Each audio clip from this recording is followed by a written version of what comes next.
Let's open up our application and do a quick playthrough of this application. And usually once I'm completing and running the final run-throughs of the game that I've been building out, I usually like to play it, and I end up playing it quite a few times just to make sure that everything is functioning as intended.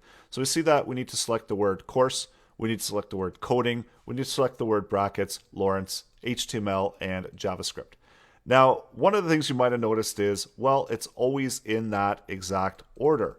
So even though I can play through this game multiple times, it's always going to have that order. And that's because we're outputting these items within the order that this original array. We're taking that my words array and we're scrambling the order of those words and duplicate out that array so that we're not resorting that original array.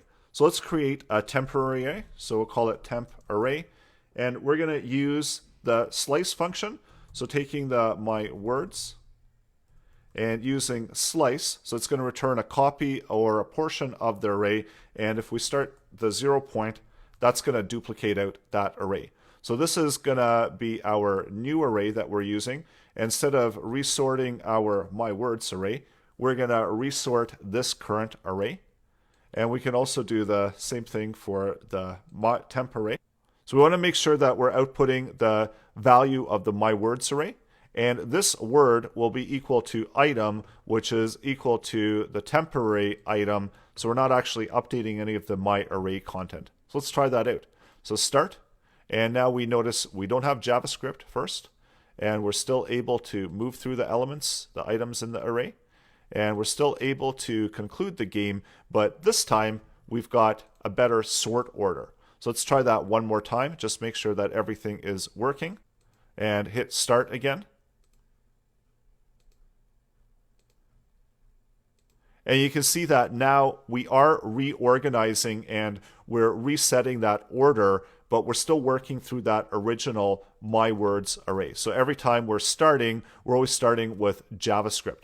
Now you have a choice here as well. If you want, you can resort that my words array. So if you wanted to, you could resort the order of that one as well. So it's up to you, and send out different orders of those arrays so that these are going to be actually displayed out differently. So we can bring that, duplicate this, and take the my words and resort that.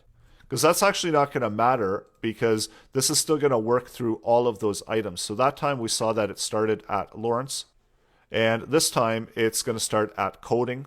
So that it's no longer starting in that same exact order. So we've randomized it and made it a little bit more interesting. So go ahead and add in these final tweaks and adjustments to your application.